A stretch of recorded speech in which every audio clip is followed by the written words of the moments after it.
हल चट यानी लली चट का त्योहार हर साल भाद्रपद कृष्ण पक्ष की षष्ठी तिथि को मनाया जाता है। हल चट का त्योहार जन्माष्टमी से 2 दिन पहले मनाया जाता है। इस दिन भगवान श्री कृष्ण के बड़े भाई बलराम जी का जन्म हुआ था, इसलिए इसे बलराम जयंती या बलदेव छठ भी कहा जाता है। इस दिन महिलाएं अपनी संतान के लिए व्रत रखती हैं और ईश्वर से उनके सुखी और स्वस्थ जीवन की कामना करती हैं। ऐसी भी मान्यता है कि इस व्रत को रखने से धन धान्य की प्राप्ति होती है। हल चट को लली चट, हर चट पूजा, बलराम जयंती, कमर चट, चंदन छठ और पिन्नी छठ इत्यादि कई नामों से जाना जाता है। आइए जानते हैं हल चट की तिथि, मुहूर्त, पूजा विधि। हल चट यानी लली चट का व्रत इस साल 14 अगस्त 2025 दिन गुरुवार को रखा जाएगा। षष्ठी तिथि का आरंभ 14 अगस्त को सुबह 4:23 से होगा और इसका समापन देर रात 2:07 पर होगा। हलचट का शुभ मुहूर्त ब्रह्म मुहूर्त सुबह 4:23 से 5:07 तक, अमृतकाल सुबह 6:50 से 8:20 तक, अभिजीत मुहूर्त 11:59 से 12:52 तक और विजय मुहूर्त 2:37 से 3:30 तक। आपको एक बात बता दें कि छठ और हर छठ षष्ठी अलग अलग है। छठ पूजा कार्तिक शुक्ल पक्ष की छठवीं तिथि को मनाई जाती है। उस दिन छठी माता और सूर्य देव की पूजा की जाती है। वहीं हल छठ भाद्रपद मास की कृष्ण पक्ष की षष्ठी तिथि को मनाई जाती है, जिसे छठी माता और बलराम जी की पूजा की जाती है। इस दिन भगवान बलराम, शीतला माता और कुछ स्थानों पर अन्नपूर्णा देवी या गृह लक्ष्मी की भी पूजा की जाती है। इस दिन की पूजा में खेती बाड़ी से जुड़े प्रतीकों का उपयोग किया जाता है। हल चट का त्योहार भगवान बलराम के जन्म की स्मृति में मनाया जाता है। शास्त्रों में बलराम जी को हल और खेती का देवता माना गया है, इसलिए इस दिन कृषि, संस्कृत, मातृत्व और संरक्षण का विशेष रूप से सम्मान किया जाता है। इस दिन स्त्रियां संतान सुख के लिए उपवास रखती हैं। आइए जानते हैं हल चट की पूजा विधि। हल चट यानी लली चट के दिन सुबह जल्दी उठकर महुआ के दातुन से दांत साफ करें। इसके बाद स्नान कर स्वच्छ वस्त्र धारण करें और व्रत का संकल्प लें। घर की दीवार पर भैंस के गोबर से छठ माता का चित्र बना लें। इसके साथ में हल, सप्तऋषि, पशु और किसान का चित्र भी जरूर बनाएं। घर में बनाए गए ऐपन से सभी की विधि विधान से पूजा करें। फिर एक चौकी पर कपड़ा बिछाएं, उस पर कलश स्थापित करें। इस चौकी पर भगवान गणेश और माता पार्वती की प्रतिमा रखें और विधि विधान से पूजा करें। अब एक मिट्टी के कुल्हड़ में ज्वार और महुआ भर लें और एक बर्तन में देवली रखी जाती है। इसके बाद हल चट माता की विधि विधान से पूजा की जाती है। उसके बाद कुल्हड़ और बर्तन की पूजा भी की जाती है। इस पूजा में 7 प्रकार के अनाज और भुने हुए चने का उपयोग किया जाता है। इसके अलावा पूजा में भगवान को हल्दी से रंगे आभूषण और वस्त्र अर्पित किए जाते हैं। फिर भैंस के दूध से बने मक्खन से हवन पूजन किया जाता है। इस तरह से पूजन करने के बाद अंत में हर छठ की कथा पढ़ी जाती है। कथा के बाद हल छठ की आरती की जाती है। इसके बाद व्रत रखने वाली महिलाएं पूजा स्थान पर बैठकर महुआ के पत्तों पर महुआ फल और भैंस के दूध से बनी दही खाती हैं। इस व्रत के कुछ खास नियम हैं जिनका पालन जरूरी माना जाता है। इस दिन हल से जुते हुए खेतों का अनाज जैसे गेहूं या चावल ना खाएं। पसई का चावल या बिना हल का अनाज खाएं। गाय का दूध, दही या घी ना लें, बल्कि भैंस का दूध या उससे बने पदार्थ खाएं। साग सब्जी खाने से बचें। हल से जूती जमीन पर ना चलें। दिन भर सात्विक व्यवहार रखें। झूठ या अपशब्द से बचें। बलराम जी के नाम का जाप करें। इस तरह हल षष्ठी का व्रत रखा जाता है। आइए सुनते हैं हल षष्ठी व्रत की कथा। प्राचीन काल में एक ग्वालिनी थी। उसकी प्रसव तिथि बहुत निकट थी। एक और उसे प्रसव की चिंता थी तो दूसरी ओर उसका मन गाय का रस यानी कि दूध दही बेचने में लगा हुआ था। उसने सोचा कि यदि प्रसव हो गया तो गाय का दूध दही वहीं पड़ा रह जाएगा। यह सोचकर उसने दूध दही के बर्तन सिर पर रखे और बेचने के लिए चल दी। लेकिन कुछ दूर जाने पर उसे असहनीय प्रसव पीड़ा शुरू हो गई। वह एक जरवेरी के पेड़ की ओट में चली गई और वहीं उसने एक बच्चे को जन्म दिया। वह बच्चे को वहीं छोड़कर पास के गांव में दूध दही बेचने चली गई। संयोग से उस दिन हल षष्ठी थी। उसने गाय और भैंस के मिश्रित दूध को भैंस का दूध कहकर सीधे साधे ग्रामीण लोगों को बेच दिया। दूसरी ओर जिस जरवेरी के पेड़ के नीचे वह बच्चे को छोड़कर गई थी, उसी के पास एक किसान खेत में हल जोत रहा था। अचानक उसके बैल उत्तेजित हो गए और हल का फाल उस बच्चे के शरीर में घुस गया और बच्चा मर गया। किसान को इस घटना से बहुत दुख हुआ, फिर भी उसने साहस और धैर्य से काम लिया। उसने बच्चे के फटे पेट को जरबेरी के कांटों से सिल दिया और उसे वहीं छोड़ दिया। कुछ देर बाद दूध बेचने वाली ग्वालिन वहां पहुंची। बच्चे की हालत देखकर उसको समझते हुए देर न लगी कि यह सब उसके पाप की सजा है। वह सोचने लगी कि यदि मैंने झूठ बोलकर गाय का दूध ना बेचा होता और गांव की स्त्रियों का धर्म भ्रष्ट ना किया होता तो मेरे बच्चे की ऐसी हालत ना होती। इसलिए मुझे लौटकर गांव वालों को सब कुछ बताकर प्रायश्चित कर लेना चाहिए। ऐसा निश्चय करके वह उस गांव में पहुंची जहां उसने दूध दही बेचा था। वह गली गली जाकर अपने कुकर्म और उसके फलस्वरूप मिली सजा का वर्णन करती रही। तब स्त्रियों ने अपने धर्म की रक्षा के लिए उस पर दिया करके उसे क्षमा कर दिया और आशीर्वाद दिया। जब वह अनेक स्त्रियों से आशीर्वाद लेकर पुनः जरवेरी के पेड़ के नीचे पहुंची तो यह देखकर आश्चर्यचकित रह गई कि उसका पुत्र वहां जीवित पड़ा था। तब उसने स्वार्थ के लिए झूठ बोलना ब्राह्मण की हत्या के समान समझा और फिर झूठ ना बोलने की कसम खा ली। लो छठ माता की जय। हे माता, जैसे आपने उसके पुत्र को जीवित किया वैसे ही कथा सुनने वाले और कथा पढ़ने वाले और सबके पुत्र की रक्षा करना, सबके बच्चों को लंबी आयु का आशीर्वाद देना। आइए सुनते हैं हल षष्ठी व्रत की दूसरी कथा। मथुरा के राजा कंस अपनी बहन देवकी को विवाह उपरांत विदा करने जा रहे थे तो आकाशवाणी के वचन सुनकर देवकी का 8वां गर्भ तेरी मृत्यु का कारण बनेगा। अपनी बहन बहनोइये को कारागार में डाल दिया। वासुदेव देवकी के 6 पुत्रों को एक एक करके कंस ने मार डाला। जब 7वें बच्चे के जन्म का समय नजदीक आया तो देव श्री नारद जी वासुदेव और देवकी से मिलने पहुंचे और उनके दुख का कारण जानकर देवकी को हल षष्ठी देवी के व्रत रखने की सलाह दी। देवकी ने नारद जी से हल षष्ठी व्रत की महिमा व कथा पूछी तो नारद जी ने पुरातन कथा कहना आरंभ किया कि चंद्रवत नाम का एक राजा हुआ जिनको एक ही पुत्र था। राजा ने राहगीरों के लिए एक तालाब खुदवाया किंतु उसमें जल न रहा, सूख गया।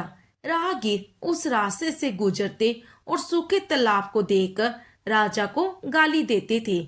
इस खबर को सुनकर राजा बहुत दुखी हुआ कि मैंने तालाब खुदवाया, मेरा धन व धर्म दोनों ही व्यर्थ गया। उस रोज रात राजा को स्वप्न में वरुण देव ने दर्शन देकर कहा कि यदि तुम अपने पुत्र की बलि तालाब में दोगे तो तालाब जल से भर जाएगा। सुबह राजा ने स्वप्न में कई बात दरबार में सुनाई और कहा कि मेरा धर्म व धन दोनों भले ही व्यर्थ जाएं, पर मैं अपने पुत्र की बलि नहीं दूंगा। यह बात लोगों में होते हुए राजकुमार तक पहुंच गई।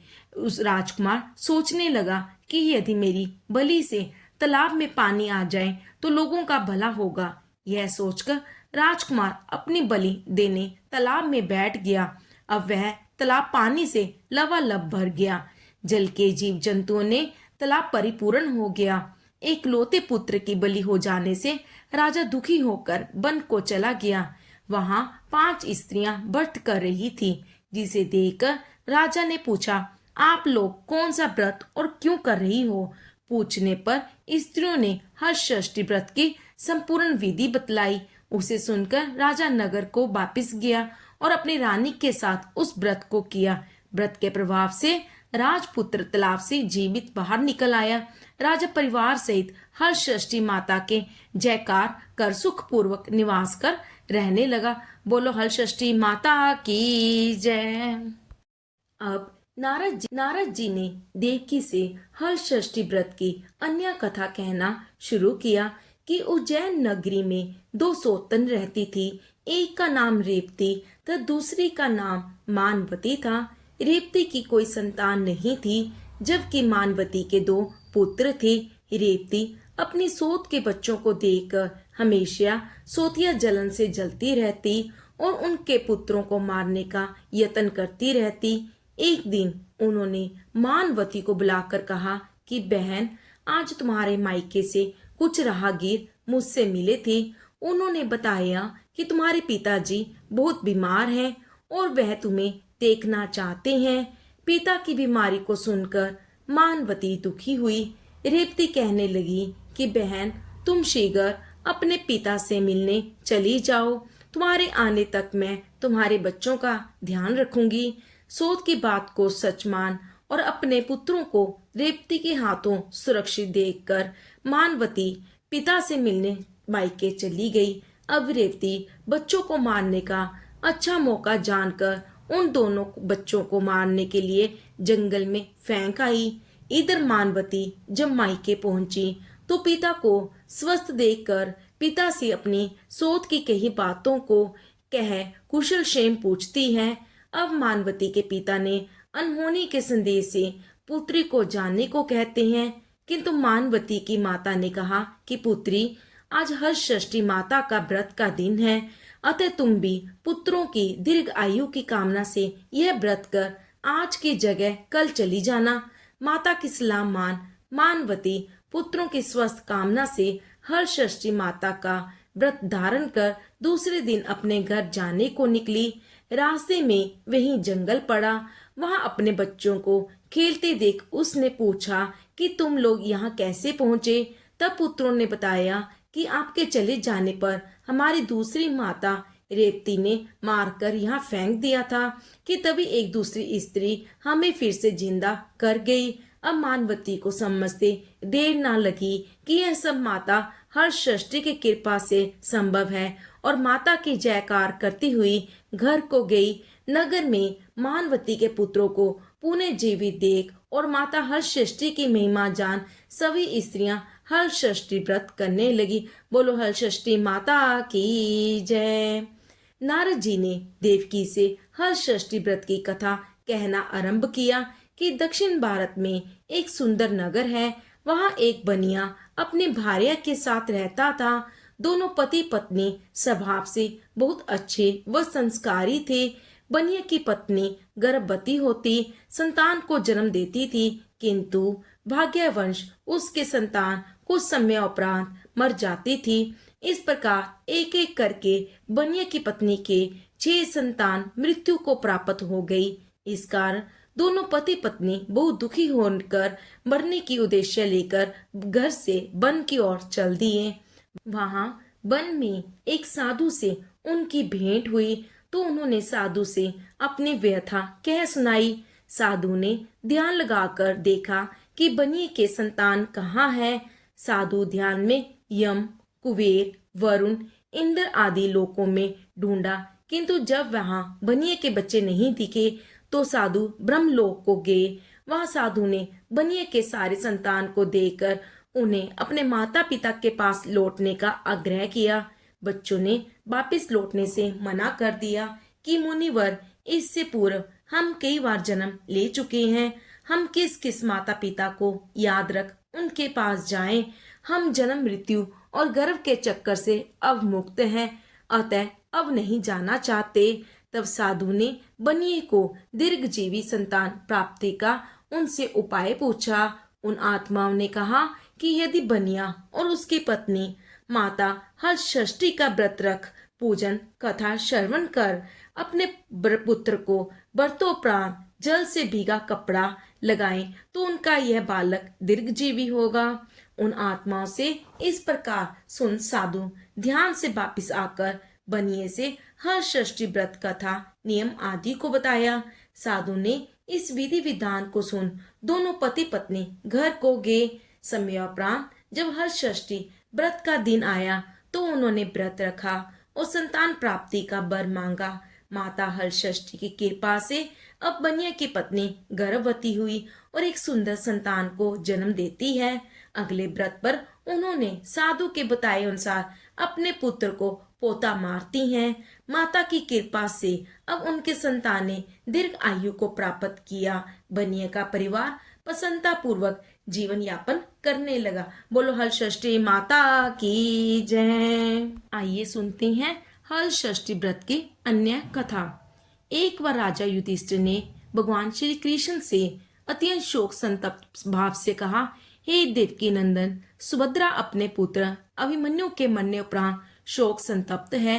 वह अभिमन्यु की भार्या उत्तरा के गर्भ की संतान भी ब्रह्मास्त्र के तेज से दग्ध हो रही है, क्योंकि दुष्ट अश्वत्थामा ने गर्भ को निस्तेज कर दिया। द्रौपदी भी अपने पुत्रों के मारे जाने से अति दुखी है, अतः इस महादुख से उत्थान हेतु कोई उपाय बतलाएं। तब श्री कृष्ण जी ने कहा, यदि उत्तरा मेरे बताए इस अपूर्व व्रत को करे तो गर्भ का निस्तेज शिशु पूर्ण जीवित हो जाएगा।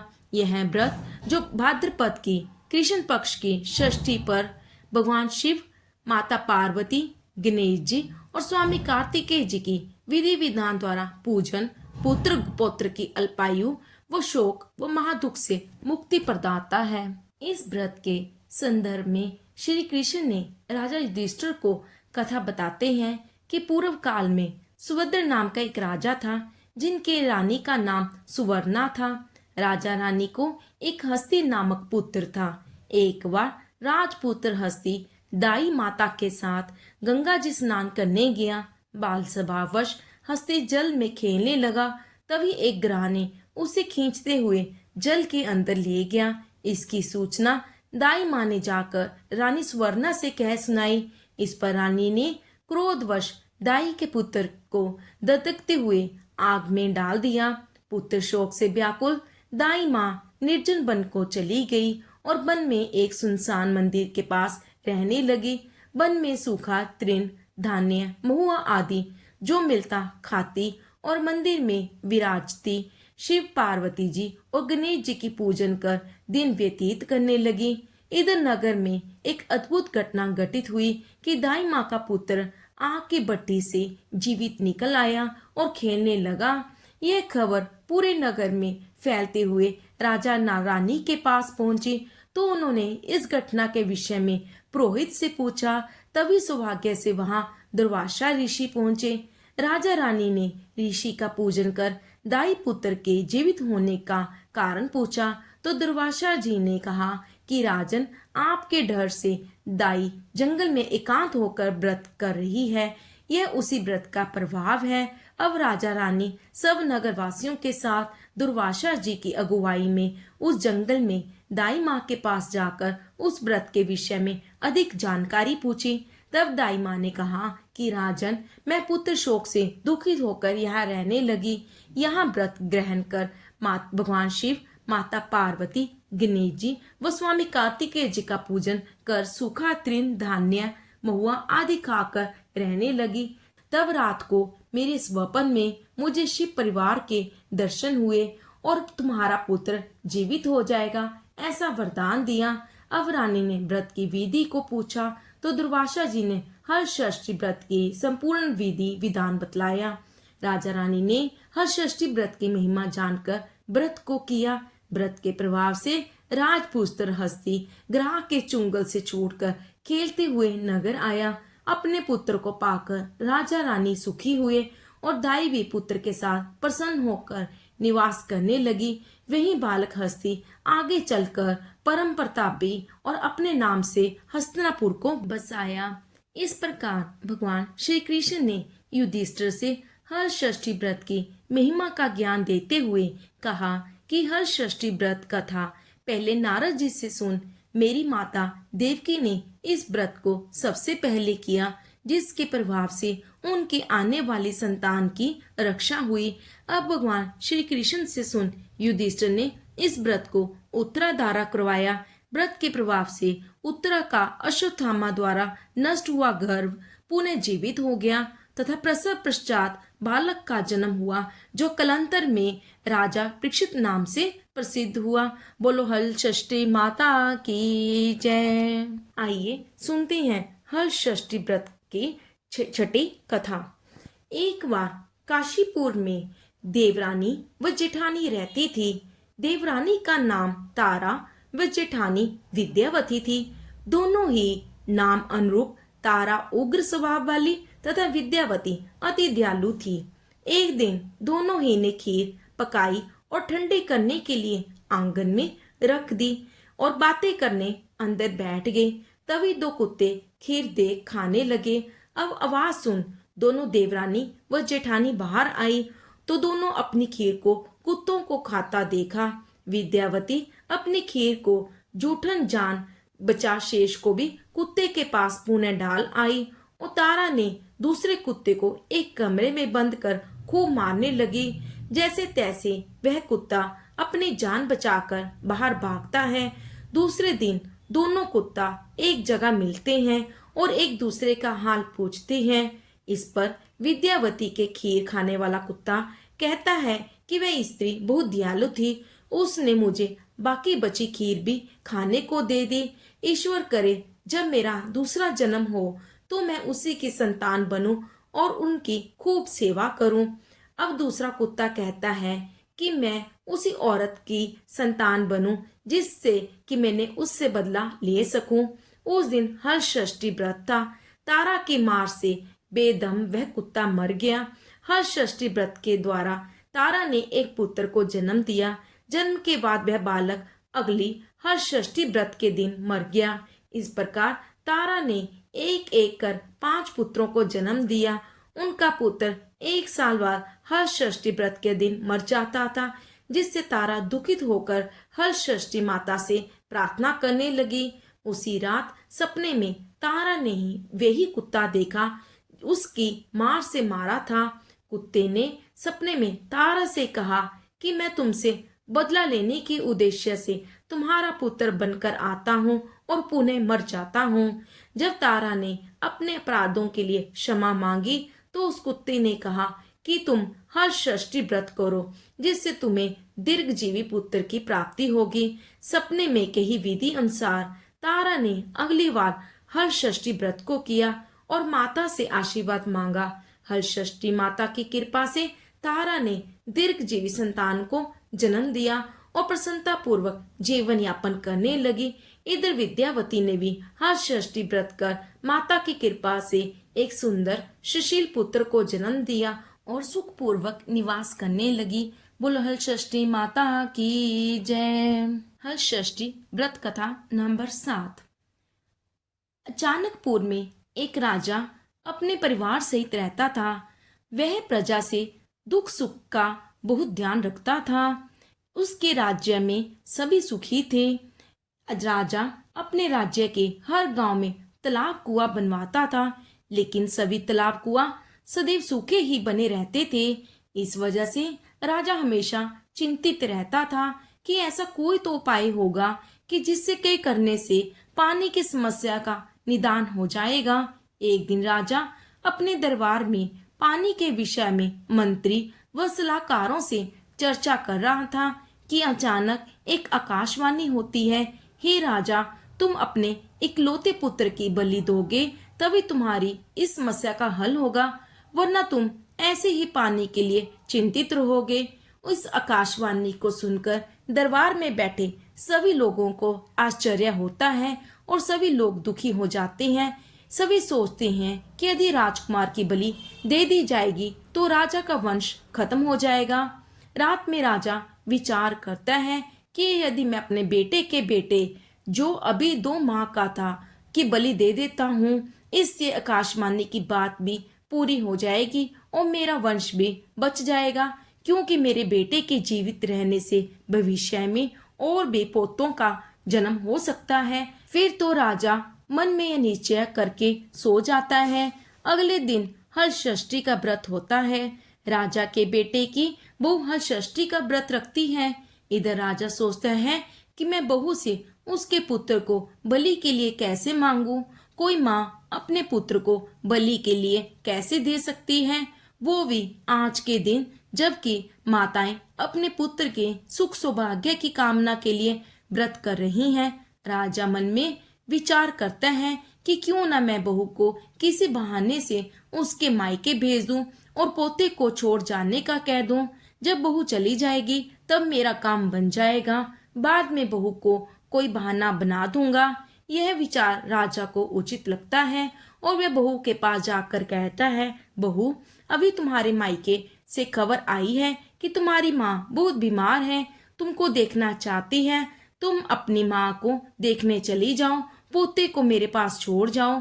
यह सुनकर बहू कहती है, पिताजी, आज तो हल षष्ठी है, आज मैं कैसे जा सकती हूँ। आज के दिन तो हल जूते जमीन पर चलना मना रहता है। तब राजा कहता है, तुम चलकर नहीं जाओगी, मैं पालकी सजवा देता हूँ, तुम उसके पर बैठकर चले जाना। बहू के जाते ही राजा अपने पोते को सागर के पास ले जाकर बलि चढ़ा देता है। उसके बाद उसे आत्मग्लानि होती है कि वह अपनी बहू को क्या कहेगा। उधर बहू जब मायके पहुंचती है तो सभी महिलाएं हर षष्ठी पूजा करने की तैयारी कर रही होती हैं। उसकी माँ भी पूजा करने को तैयार बैठी होती है।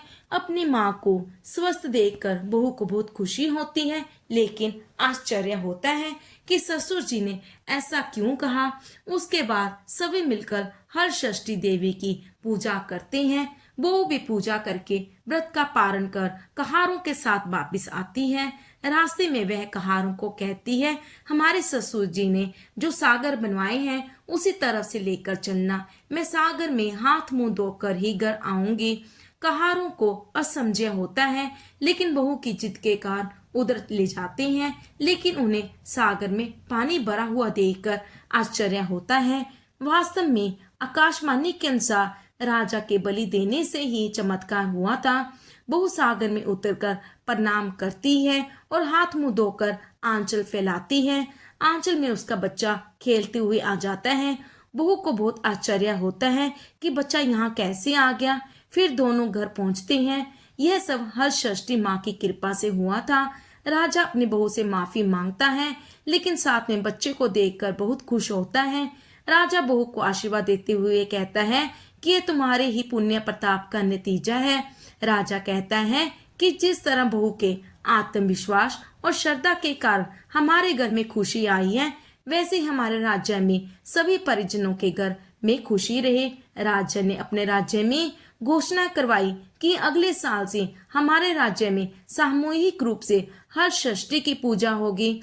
जिस प्रकार हर षष्ठी माता की कृपा से राजा के घर में खुशी आई, उसी प्रकार हर षष्ठी माता की कृपा से, उन माता के व्रत से सभी आप सभी लोगों के घर में सदैव खुशियां बनी रहे। बोलो हर षष्ठी माता की जय। खुशियां बनी रहे। बोलो हर षष्ठी माता की जय। हर षष्ठी व्रत संतान की लंबी उम्र, स्वस्थ व सुख के लिए बहुत खास है। मान्यता है कि बलराम जी जो शेषनाग के अवतार हैं, शक्ति और धर्म के प्रतीक हैं। इस व्रत को रखने से बच्चों को बीमारी, डर और बुराइयों से सुरक्षा मिलती है। जिन्हें संतान नहीं, उनके लिए व्रत फलदायी होता है। परिवार में सुख, शांति और समृद्धि आती है। हर षष्ठी माता की कृपा से सभी बच्चों को दीर्घ आयु का आशीर्वाद मिलता है, और जिन माताओं के बच्चे नहीं होते उन्हें बच्चों का आशीर्वाद मिलता है। बोलो हर षष्ठी माता की जय।